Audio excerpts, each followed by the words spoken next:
Saudações! Sejam bem-vindos a mais uma aula do Estudo Aprofundado da Doutrina Espírita. Estudo Aprofundado da Doutrina Espírita. Livro 2. Módulo 3. Ensinos por Parábolas. Roteiro 5. A Candeia. Nesta aula, então, nós vamos conversar sobre a parábola em que Jesus fala da candeia, deixando para nós a mensagem de que o conhecimento, as noções do mundo espiritual devem ser compartilhadas, devem ser disseminadas para todos aqueles que querem conhecê-lo. Texto evangélico. E ninguém, acendendo uma candeia, a põe em oculto, nem debaixo do alqueire, mas no velador, para que os que entram vejam a luz. A candeia do corpo é o olho. Sendo, pois, o teu olho simples, também todo o teu corpo será luminoso. Mas se for mau, também o teu corpo será tenebroso. Vê, pois, que a luz que em ti há não sejam trevas. Se, pois, todo o teu corpo é luminoso, não tendo em trevas parte alguma, todo será luminoso, como quando a candeia te alumia com o seu resplendor. Evangelho de Lucas, capítulo 11, versículos 33 a 36. A parábola da candeia revela o quanto é importante fazer a divulgação de verdades espirituais.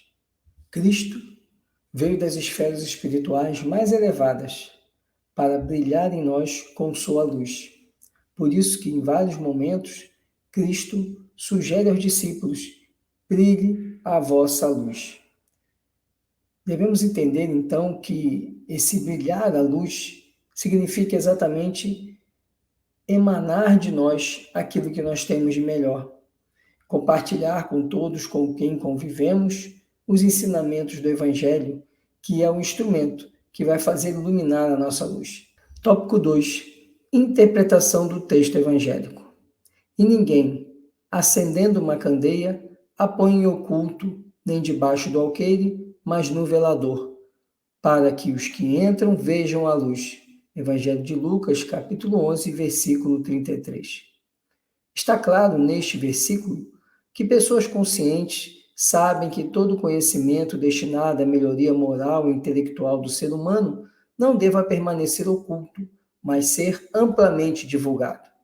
A candeia simboliza instrumento de iluminação, cuja chama, alimentada pelo óleo que a abastece, afasta a escuridão reinante.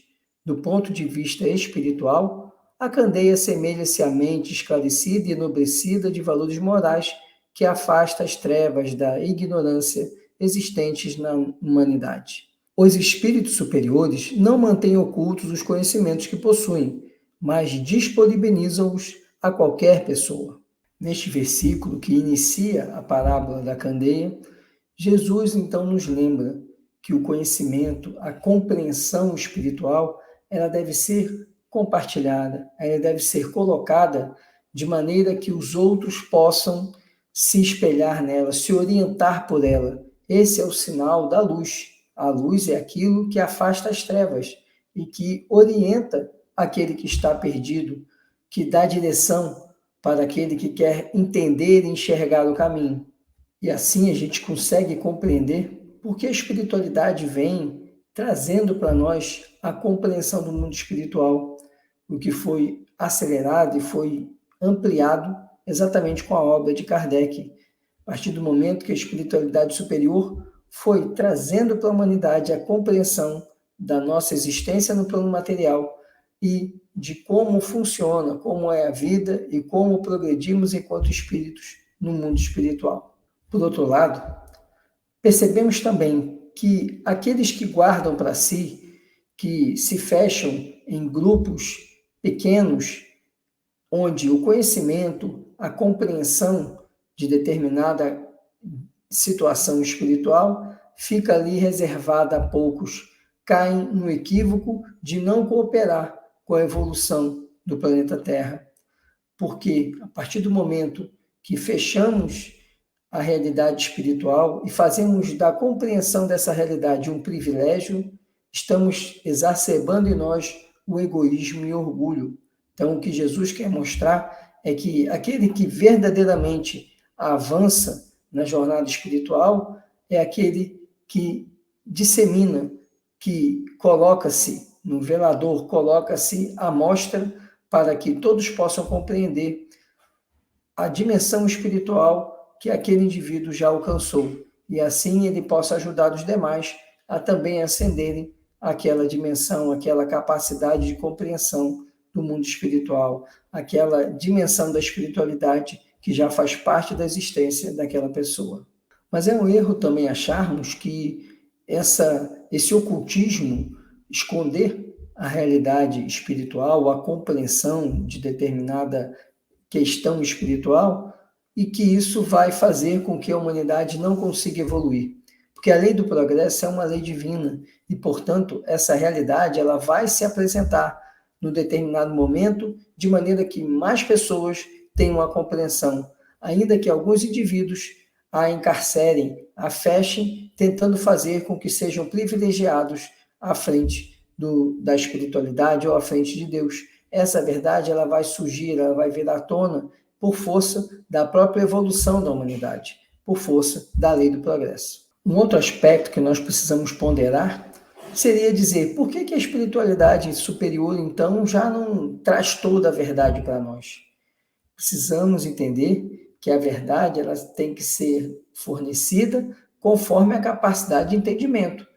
Então, o fato de Jesus não apresentar todas as verdades que ele compreende, que ele tem a dimensão, não significa que ele está ocultando essas verdades, mas sim que a capacidade de compreensão daqueles que vão receber aquela luz ainda não é suficiente. É a mesma coisa quando a gente está num local e alguém acende um refletor, acende uma luz muito forte, que ao invés dessa luz nos ajudar, ela acaba nos cegando temporariamente, nós ficamos com a visão turva, porque é muita luz de uma única vez. Então, ela precisa ser apresentada em doses que sejam capazes de ser absorvidas, de ser utilizadas com proveito por aqueles que recebem essa luz.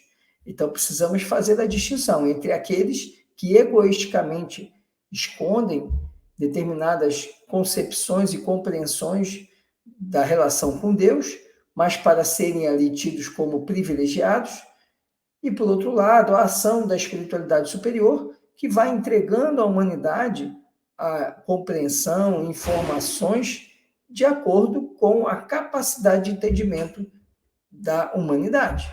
A palavra alqueire, citada no texto, é a antiga medida de capacidade, equivalente a 13,8 litros para cereais e 8 litros para óleo e líquidos, que servia também para guardar a reserva do óleo destinada a abastecer a candeia.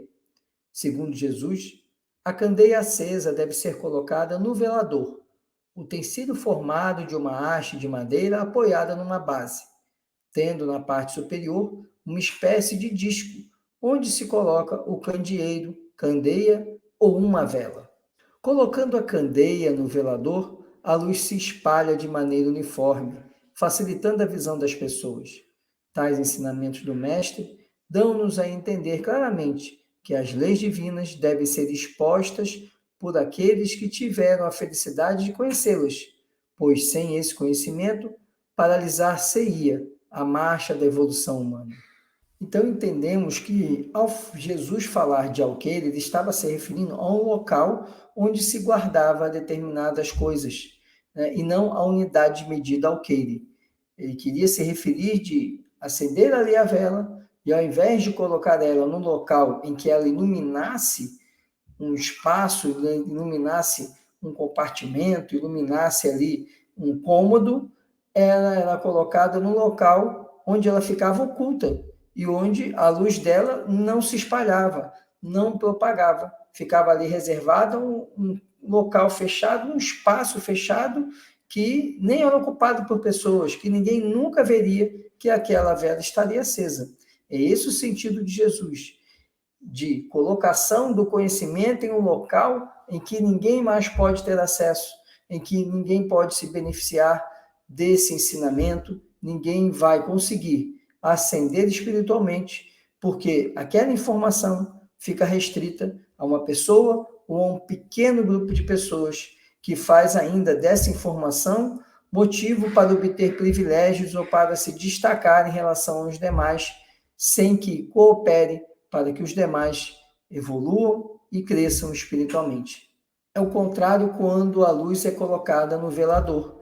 O velador nada mais era do que uma haste onde se colocava ali a lamparina, a vela, de maneira que aquela luz ali, ela iluminaria todo o cômodo, ela favoreceria todas as pessoas que estavam ali naquele cômodo.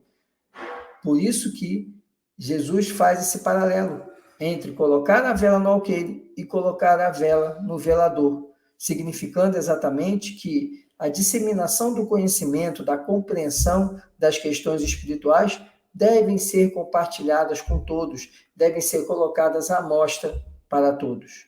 Mas um ponto que também nós precisamos ter atenção é que nem sempre todos estão dispostos a receber o ensinamento ou a compreender esse ensinamento. Por isso é preciso ter prudência, dosar essa colocação dessa vela. Como eu falei agora há pouco, na comparação com o refletor. Se você liga o refletor na face das pessoas, as pessoas não enxergam o que está à frente, porque a luz é muito intensa. Então, essa luz tem que ser dosada. O mesmo deve ser aplicado à questão dessa capacidade de conhecimento das leis divinas, que devem ser compartilhadas à medida que as pessoas estão aptas, estão capazes de compreender esses ensinamentos. E, para aqueles que ainda não têm condições de compreender, nós vamos, através do exemplo, mostrando e ensinando para que o outro possa aprender, não com as nossas palavras, mas principalmente com as nossas ações, com as nossas atitudes, com os nossos comportamentos positivos. Manda a prudência, entretanto, que se gradue a transmissão de todo e qualquer ensinamento à capacidade de assimilação daquele a quem se quer instruir, uma vez que uma luz intensa demais o deslumbraria, ao invés de o esclarecer. Cada ideia nova, cada progresso tem que vir na época conveniente. Seria uma insensatez pregar elevados códigos morais a quem ainda se encontrasse em estado de selvageria, tanto quanto querer ministrar regras de álgebra a quem mal conhecesse a tabuada. Kardec aqui nos dá uma orientação a respeito dessa questão da candeia, da luz, da intensidade. Ele faz exatamente um paralelo, no sentido de que não se pode pegar uma criança que não sabe a tabuada e querer que ela compreenda álgebra, compreenda a equação do segundo grau, porque essa criança não consegue ainda nem fazer as operações básicas, ela não conhece nem a tabuada. Então, tudo tem o seu momento também de compreensão. Por isso, Kardec nos diz que o conhecimento, a compreensão da dimensão espiritual, ela vai sendo descortinada passo a passo, conforme a humanidade vai evoluindo. Justamente porque de nada adiantaria trazer para a humanidade informações que a humanidade ainda não teria condições de vivenciar, de compreender.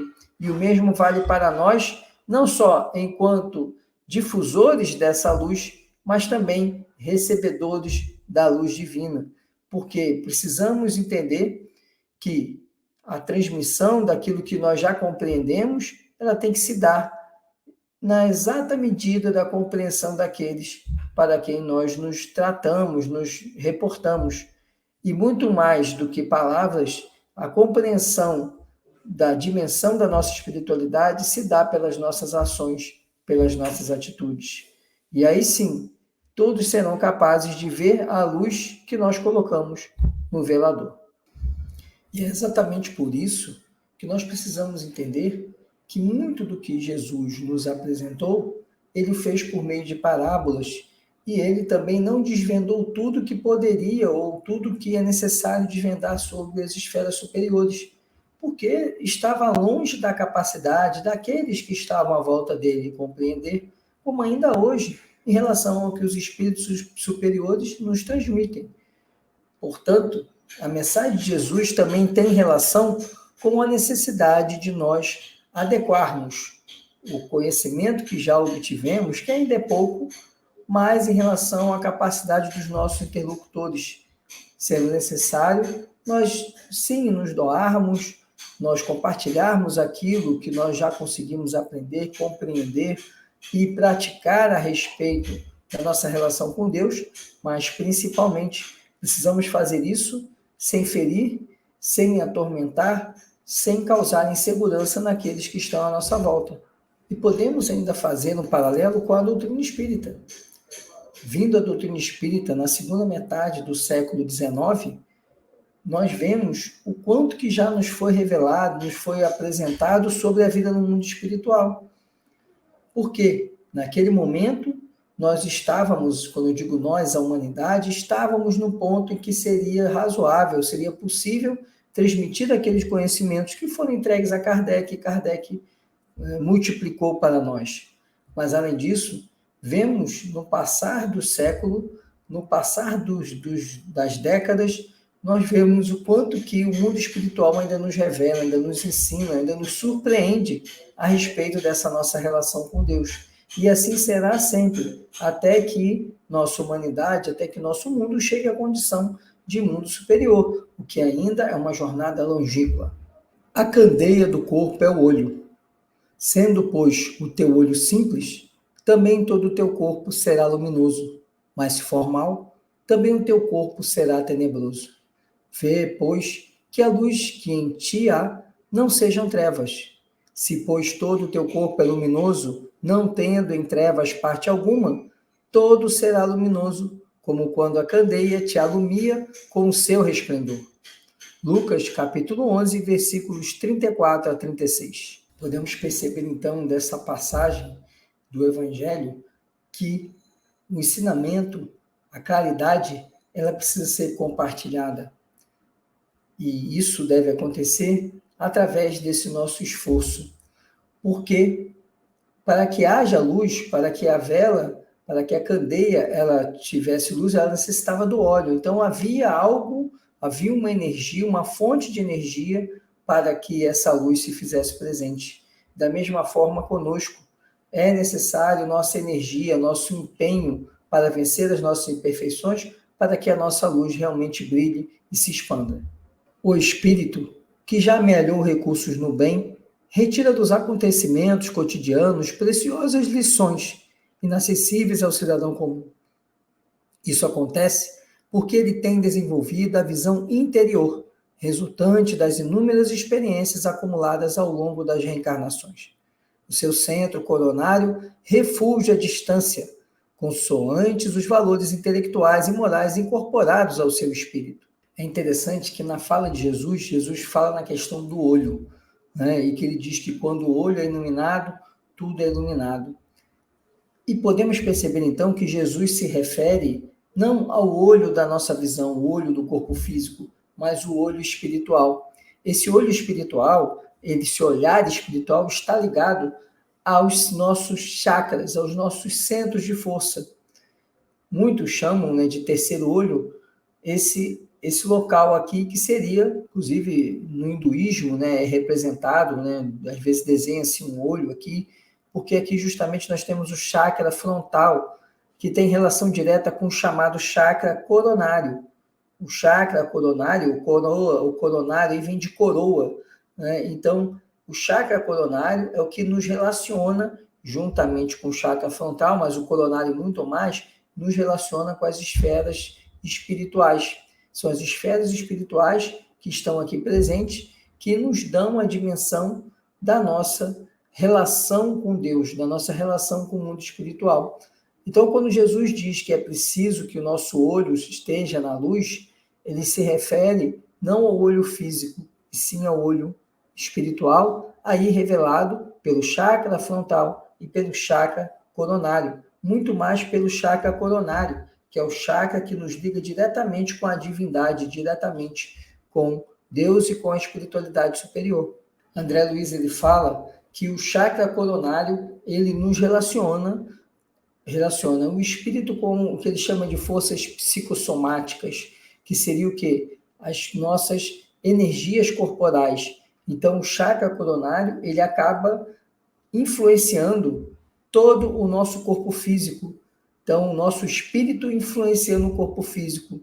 E Emmanuel diz que, através das forças que vêm da espiritualidade superior, pelo chakra coronário, e são distribuídas para todo o corpo físico através do nosso espírito, nós amealhamos as nossas condições, seja de equilíbrio, seja de desequilíbrio. Em sintonia com a espiritualidade superior, emanamos energias de equilíbrio que vão iluminar todo o nosso corpo. Perdendo essa sintonia, nos desequilibrando, nós fazemos com que esse chakra ele não funcione adequadamente e o mau funcionamento dele repercute não só em todo o espírito, como em todo o corpo físico. Jesus destaca, porém, a importância de termos todo o corpo luminoso, não tendo em trevas parte alguma, ou seja, é preciso saber que há ciência e há sabedoria, inteligência e conhecimento, intelectualidade e luz espiritual. A pessoa que não sabe fazer essa distinção está sujeita a muitos reveses na existência. Então, nós percebemos que quando Jesus fala em termos o nosso olho luminoso e termos, então, todo o nosso corpo luminoso, ele nos convida a buscar o equilíbrio entre o conhecimento e a sabedoria, o equilíbrio entre a ciência e a moralidade. E aí sim, nós caminharmos para erguer em nós o espírito evoluído que cada vez mais se aproximará de Deus. Da mesma forma, usando a metáfora do anjo, né, em que o anjo ele possui duas asas. Uma asa seria o conhecimento, outra asa a moralidade. E essa iluminação que tanto buscamos como elevação espiritual, ela precisa desse exercício. E esse exercício ele deve gerar para quem está à nossa volta a percepção do aprendizado com o nosso progresso, com o nosso esforço de evolução espiritual. No nosso mundo, somos levados a conclusões errôneas. Nós imaginamos que as pessoas com muito estudo, né, com títulos acadêmicos, seriam pessoas mais sábias, mais nobres, quando não é verdade. Isso não é condição, o conhecimento não é condição para o acréscimo da sabedoria e da moralidade. Então, precisamos saber que todos nós, na nossa condição inferiorizada, nós podemos sim sermos essa luz que Jesus fala, essa luz da candeia colocada sobre o velador.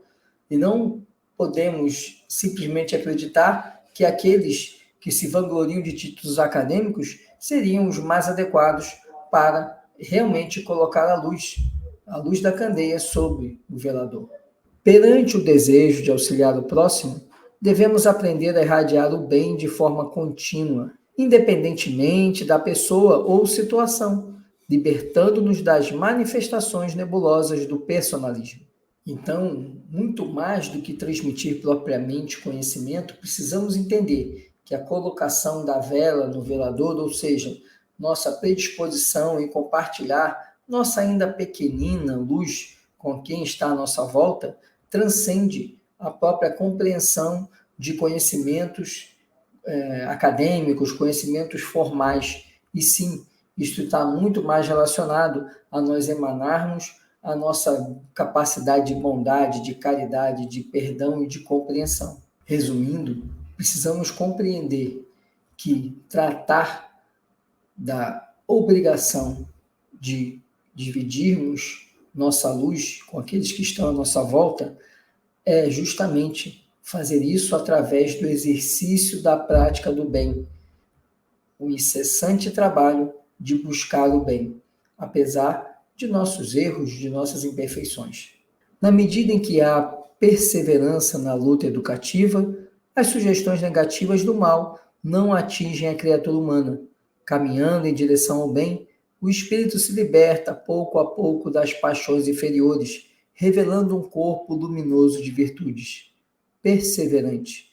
Por outro lado, mantendo-se envolvido pela túnica da humildade, da benevolência, do perdão e da fé, aprende a incorporar a luz em si mesmo. Vemos então que quanto mais nos empenhamos em fazer brilhar a nossa luz, mais vamos nos desprendendo de nossas sombras. Nossas sombras vão perdendo espaço à luz. Só que isso exige um esforço contínuo de trabalho no bem, de perseverar no bem. E como diz Kardec, Fazendo esse esforço de perseverança no bem, nós vamos nos libertando de nossas sombras para um dia brilharmos de maneira intensa e perene. Esse era o conteúdo que tínhamos para a nossa aula. Muito obrigado por acompanhar o nosso curso e peço que curta, comente, compartilhe, faça com que essa mensagem chegue para outras pessoas que poderão se beneficiar do seu conteúdo. Um bom estudo e muita paz e muita luz.